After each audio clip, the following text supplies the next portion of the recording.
क्या लिखा हुआ है? लिखा हुआ है इकाई 11 बल तथा दाब। लिखा हुआ है कि निम्नलिखित प्रश्नों में सही विकल्प को छांटकर अपनी बस पुस्तिका में लिखिए। कह रहा है कि दाब का मात्रक है, क्या है? न्यूटन मीटर है, किलोग्राम है, या जूल है, या न्यूटन मीटर स्क्वायर है। तो कौन सा आंसर हो गया? ये वाला है, न्यूटन मीटर स्क्वायर। ठीक है, चलिए नेक्स्ट क्वेश्चन देख लेते हैं। नेक्स्ट क्वेश्चन हमसे क्या कह रहा है? कह रहा है कि यदि किसी वस्तु को जल में पूर्णतः डुबोने पर, ठीक है, उस पर लगने वाला उत्पादन बल वस्तु के भार से कम होता है तो उस पर क्या होता है? वस्तु जल में डूब जाएगी, या वस्तु सतह पर तैरेगी, या वस्तु जल में कुछ डूबी हुई तैरेगी, या वस्तु सतह के नीचे पूरी तरह डूबी हुई तैरेगी। ठीक है, तो इसमें कौन सा ऑप्शन हो जाएगा? इसका हमारे पास ऑप्शन हो जाएगा ये वाला। क्या हो जाएगा? कि वस्तु सतह के नीचे पूरी पूरी डूबी हुई तैरेगी। नेक्स्ट क्वेश्चन क्या कह रहा है? कि अगर मात्रक एकांक क्षेत्रफल में पर लगने वाले बल को कहते हैं, क्या कहते हैं?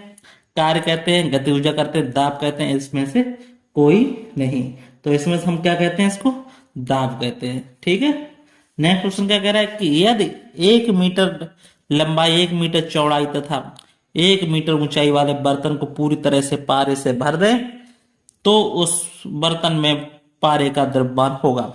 क्या होगा? 13.6 किलोग्राम, 136 किलोग्राम, 1360 किलोग्राम, या 13,600 किलोग्राम। तो कौन सा होगा हमारा? ये वाला ऑप्शन हो जाएगा, 13,600 किलोग्राम। चलिए नेक्स्ट क्वेश्चन देख लेते हैं। नेक्स्ट क्वेश्चन क्या कह रहा है? कह रहा है कि नीचे दिए गए प्रश्न वाक्यों में से रिक्त स्थानों की पूर्ति अपने बस पुस्तिका में कीजिए। क्या कह रहा है? कि किसी तल पर लगने वाले अवलंब बल को क्या कहते हैं? दाब। क्या कहते हैं? दाब कहते हैं। फिर क्या करें? चाकू को रेत पर इसकी धार के क्षेत्रफल को क्या कहते हैं? कम करते हैं। समुद्र तल पर सामान्य स्थिति में वायुमंडलीय दाब कितना होना चाहिए? दाब होता है 96 सेंटीमीटर हाइट, 96 सेंटीमीटर हाइट के पारे के स्तंभ के बराबर होता है। यहां लिखेंगे वस्तु घनत्व तथा 1 डिग्री सेल्सियस जल के घनत्व का अनुपात आपेक्षिक क्या कहता है? घनत्व कहलाता है। कह रहा है कि द्रव सभी दिशाओं में कैसा होता है? समान दाब डालता है। ठीक है, नेक्स्ट क्वेश्चन क्या कह रहा है? कह रहा है कि निम्नलिखित कथनों में सही कथन पर सही गलत, गलत कथनों का चिन्ह लगाइए। क्या कह रहा है?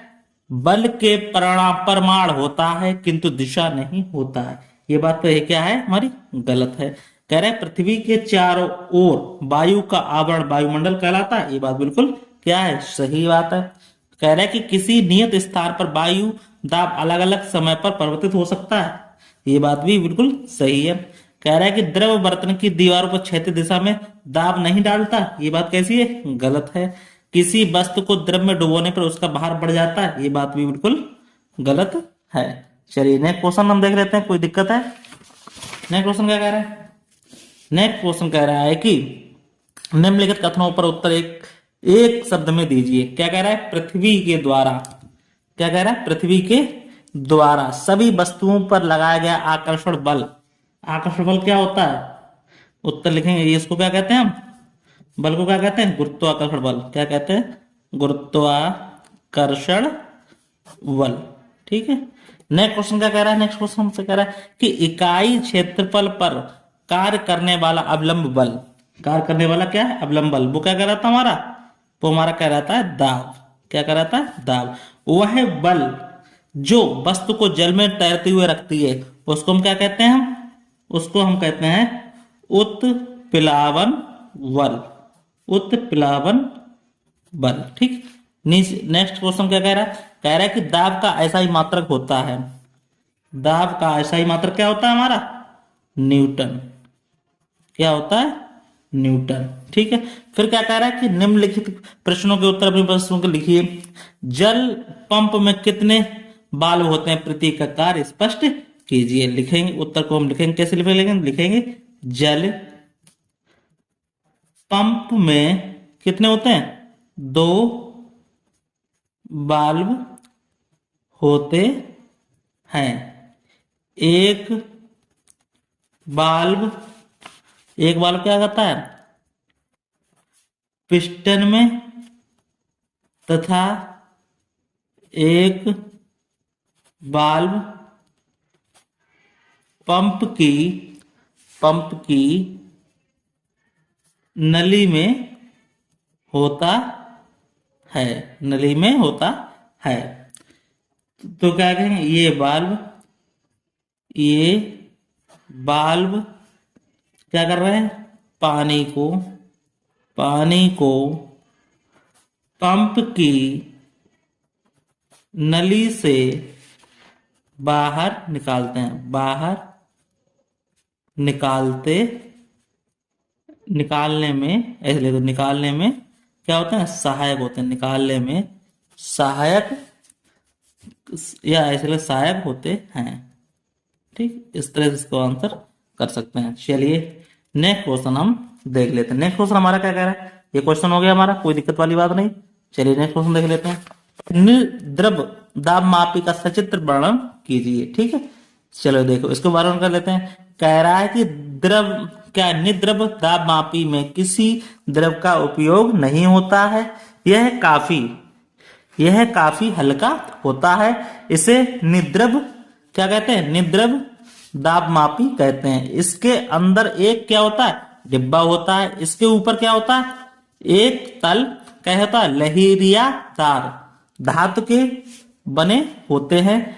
डिब्बे पर पड़ने वाला वायुमंडलीय दाब पैमाने पर घूमने वाले एक संकेतक से ज्ञात होता है। ठीक है, फिर क्या कह रहा है नेक्स्ट क्वेश्चन, अब यहाँ पे क्या कह रहा है यहाँ पे कि संकेतक में ज्ञात होता है, होता जाता है वायुमंडलीय दाब की कमी अथवा अधिकता के अनुसार ही पैमाने पर कमानी से लगा संकेतक घूमता है और संकेतक की स्थिति देखकर किसी स्थान पर विशेष का दाब हम ज्ञात हो जाता है। ठीक है, जैसे संकेत जाएगा वैसे। और उसका चित्र कैसा होगा, देखो इस तरह से बना होगा, इसका चित्र कैसा होगा, यहाँ पे क्या होगा, यहाँ पे क्या लगा होगा, एक क्या होगा, ये धातु की डिब्बी होगी ये वाली, और यहाँ पे क्या होगा, एक संकेतक होगा, एक यहाँ पे लीवर होगा, यहाँ पे कमाई लगी और यहाँ पे पैमाना लगा हुआ। इसमें अंक लिखे होंगे 0, 10, 20, 30, 40 करके इसमें लिखे होंगे।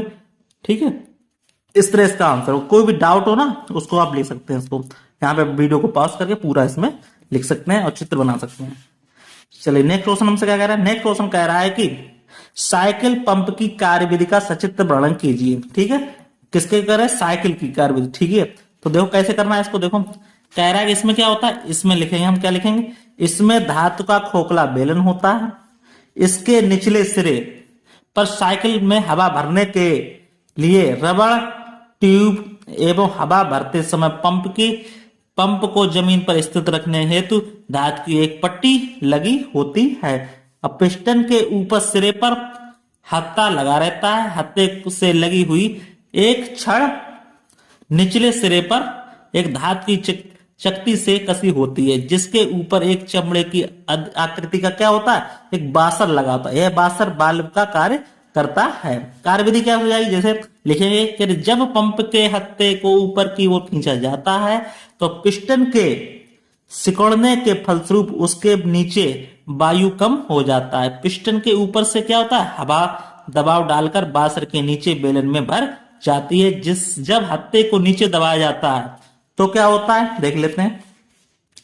नीचे दबाया जाता है तो क्या होता है, तब क्या होता है कि तब पिस्टन के नीचे की वायु पर दाब बढ़ता है, और जिससे क्या होता है, जिसके कारण बासर के किनारे पर फैलकर बेलन से चिपक जाते हैं और दबी हुई वायु रबड़ की नली से होकर ट्यूब में चली जाती है। साइकिल ट्यूब में भरी हुई वायु के वाल्व ट्यूब पर बाहर से दाब डालने के कारण ट्यूब में भरी हुई वायु बाहर नहीं निकल पाती है और पिस्टन के बार बार ऊपर नीचे करने से साइकिल ट्यूब में हवा भर जाती है। इस तरह इसको बना लेंगे और ये हमारे साइकिल की पंप में हवा बना लेंगे। हत्था लगा हुआ है, बासर लगा हुआ है और रबड़ की नली लगी हुई, छिद्र लगे हुए हैं, इसमें धातु की नली लगी हुई, रबड़ की नली लगी हुई। इस तरह हम इसको कर देंगे।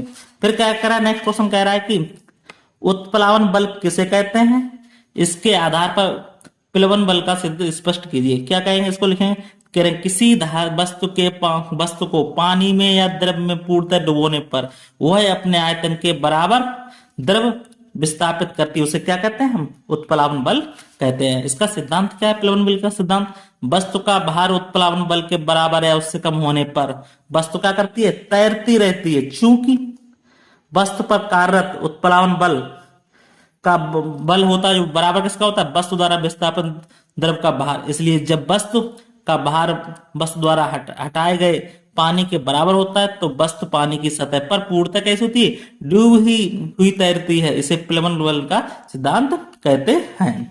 ठीक है, इस तरह से हम कष्ट कर लेंगे। आप नेक्स्ट क्वेश्चन देखेंगे इसको। अब यहाँ नेक्स्ट क्वेश्चन क्या कह रहा है, नेक्स्ट क्वेश्चन हमसे कह रहा है कि भैया ये बताइए कि आत्मरीच का सिद्धांत क्या है। लिखेंगे जब कोई वस्तु किसी द्रव में पूर्णतः या आंशिक रूप से डुबोई जाती है तो उसके भार में क्या हो जाता है, कमी प्रतीत होती है। भार में आभासी कमी उस वस्तु पर हटाए गए द्रव के भार के बराबर होती है। इसे क्या कहते हैं, आर्किमिडीज का सिद्धांत कहते हैं। चलिए आगे देख लेते हैं। आगे हम देखेंगे इसके न्यूमेरिकल क्या होते हैं, उसको देख लेते हैं, समझ लेते हैं। कह रहा है कि निम्नलिखित प्रश्नों को उत्तर अपनी बेस्ट पुस्तिका में हल कीजिए। अब हमारे पास क्या क्या दिया गया उसको हम देख लेते हैं। क्या क्या लिखा हुआ है, ये कह रहा है कि एक 50 मीटर गहरे समुद्र की तली पर दाब क्या होगा। समुद्र के जल का घनत्व अगर हमारा इतना दिया हो और जी बराबर हमारा इतना दिया हो तो लिखेंगे, कैसे लिखेंगे, लिखेंगे यहाँ पे क्या लिखेंगे, सवाल करेंगे, लिखेंगे समुद्र के जल का घनत्व।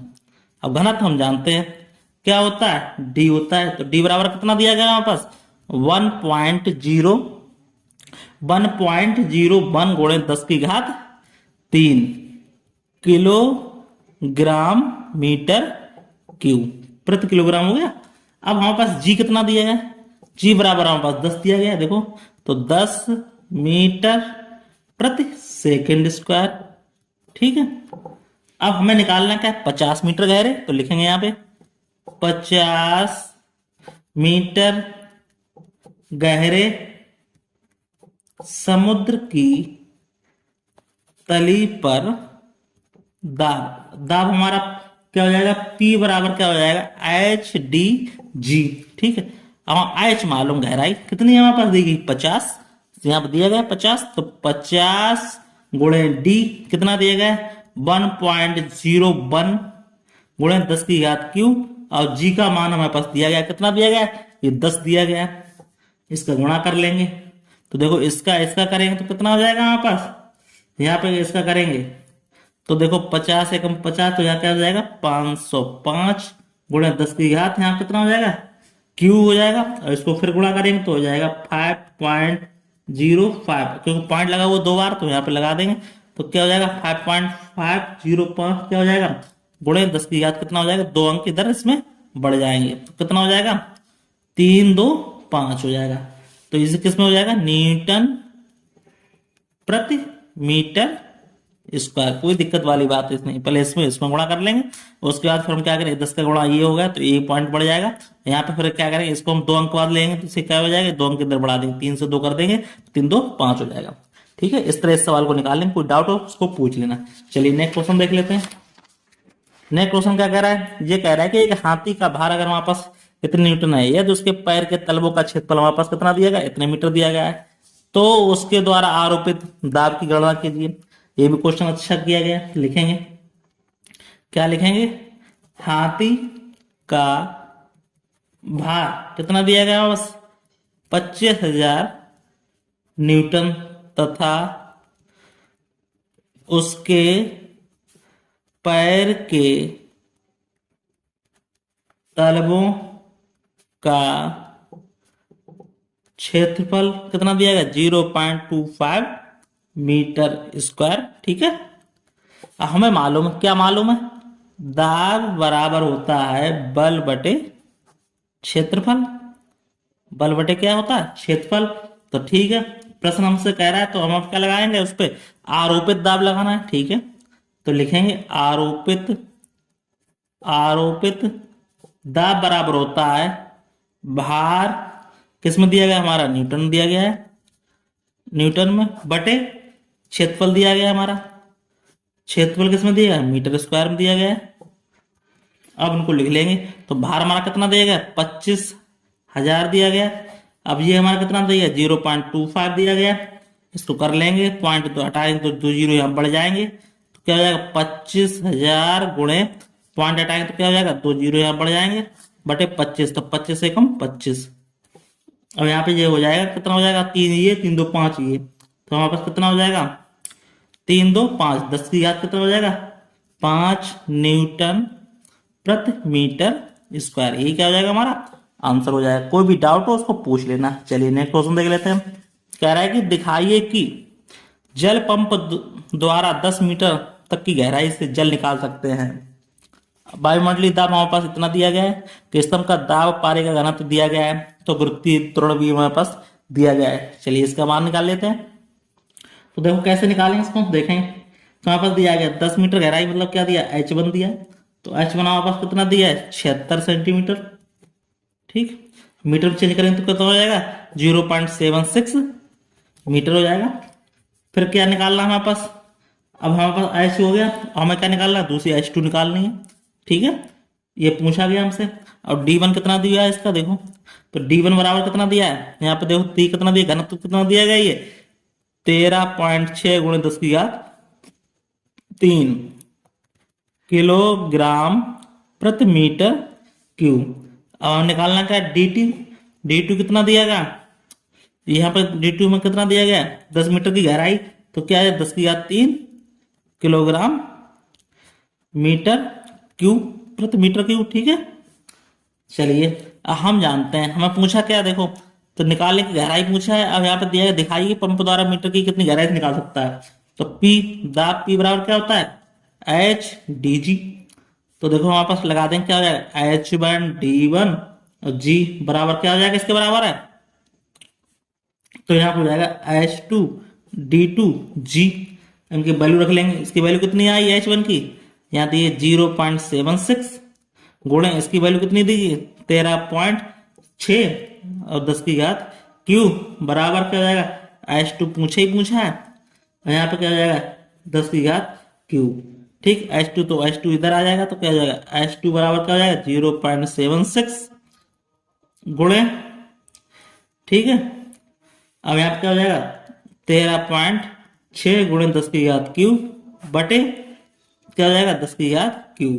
इसको सॉल्व करेंगे तो हमारे पास क्या आ जाएगा देखो, क्यू से क्यू कट जाएगा तो यही बच जाएगा 0.76, काट दो इसको, गुणे 13.6 तो बराबर गुणा करेंगे कितना 10.336 मीटर। ठीक है, तो इस तरह इसको गहराई से तो क्या कहते हैं, तो पता चल गया क्या निकाल लेंगे यहाँ पे, जल पंप द्वारा 10 मीटर की गहराई से इतना जल हम निकाल सकते हैं। तो ये क्या हो जाएगा हमारा आंसर हो जाएगा। चलिए कोई डाउट हो उसको पूछ लेना।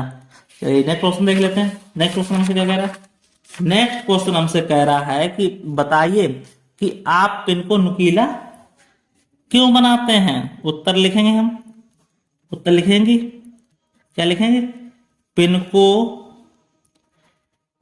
नुकीला बनाने से इसका क्षेत्रफल क्या हो जाता है कम होता है, क्षेत्रफल कम होता है,